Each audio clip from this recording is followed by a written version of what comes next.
remember, the focus was therefore on Rahul Gandhi, who earlier today filed his nomination from Rai Bareli. This is a seat that Sonia Gandhi has vacated this time and moved to the Rajya Sabha. It's a seat which has been a Gandhi bastion. Firoz Gandhi, the grandfather, contested here in 1952 and 57. Indira Gandhi won 3 times, starting in 67, lost in 77 once, the only time a member of the Gandhi family has lost from Rai Bareli. And then Sonia Gandhi won on 6 occasions. Therefore, the mood at the Rai Bareli headquarters of the Congress was jubilant that Rahul Gandhi is now fighting from there.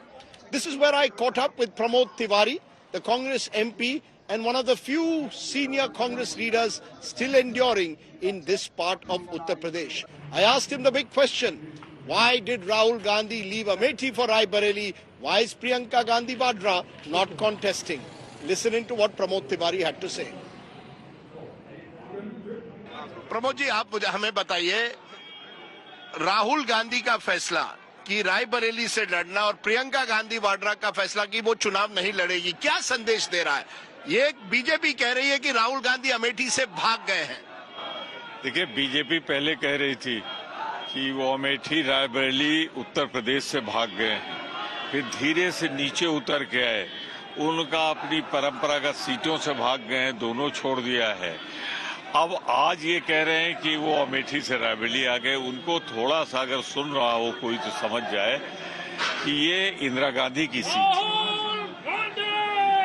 ये इंदिरा गांधी की seat है। फिर जब सोनिया जी एक राष्ट्रीय अध्यक्ष हुई तो उनकी सीट हुई, और अब हमारे सर्वोच्च नेता इस समय राहुल गांधी जी हैं।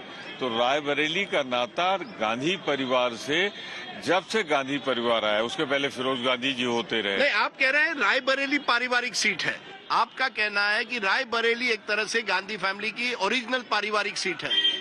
ये भी कह रहा हूँ और ये भी जोड़ रहा हूँ कि अमेठी से भी उतना लगाव रहा, क्योंकि राजीव जी वहाँ हुए, सोनिया जी रही, राहुल जी रहे। तो अब दो में से एक अगर चुनना है तो इंदिरा गांधी की सीट में क्या बुराई है? नहीं, कोई बुराई नहीं है, लेकिन ये बीजेपी को तो मौका मिल गया ना ये कहने के लिए। स्मृति ईरानी कह रही है भाग गए, मुझसे डर गए हैं।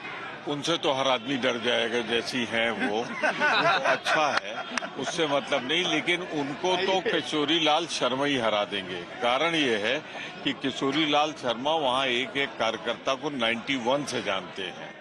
ये मुझे बताइए, प्रियंका गांधी वाड्रा नहीं लड़ रही है, इससे क्या मैसेज जा रहा है कि प्रियंका गांधी वाड्रा केवल कैंपेन करेंगी? क्या वो भी अगर चुनाव न लड़े तो क्या मैसेज गया है? 2 मैसेज जाते हैं जी। एक तो भाजपा कल कहती, आप पूछ रहे होते, हाँ। मैं जवाब दे रहा होता कि पूरा परिवार लड़ गया, ठीक है ना, उसका जवाब मिल गया, नहीं भाई पूरा परिवार नहीं लड़ रहा है। दूसरा, कैंपेन में इस समय प्रियंका गांधी की जितनी मांग है राहुल जी की तरह ही बराबर ही करीब करीब, तो एक किसी को तो बाहर रहना है जो पार्टी के लिए करे। तो ये परिवारवाद वाला अब आप नहीं पूछ पा रहे हो, मुझे नहीं जवाब देना पड़ रहा है, इसलिए ये सोच समझ के नहीं, बीजेपी अभी भी कहेगी परिवारवाद की राय। जैसे आपने कहा ये पारंपरिक सीट है गांधी परिवार की, वो कहेंगे ये परिवारवाद है कि आप किसी दूसरे को दे देते राय बरेली की सीट। और ये भी डर है कि अगर राहुल गांधी दोनों सीट जीत जाते हैं, राय बरेली वायनाड, वो निकल जाएंगे वायनाड, और राय बरेली फिर कौन लड़ेगा? तब आप पूछना, तब मैं जवाब दूंगा। अभी का सवाल से गंदा समझ लीजिए कि बीजेपी पहले मुझे इस बात का जवाब दे कि पाकिस्तान को ले आई है मैदान में, चुनाव के मैदान में। कल से शुरू हो गया ना मोदी जी का रोना। तो कौन गया था नवाज शरीफ के घर बिना बुलाए? कौन गया था वहां पर उनकी माता जी के चरणों में झुक जाने के लिए? तो पाकिस्तान प्रेम तो उनका है, वही तो पठानकोट बुला के लाए थे उनकी एजेंसी को।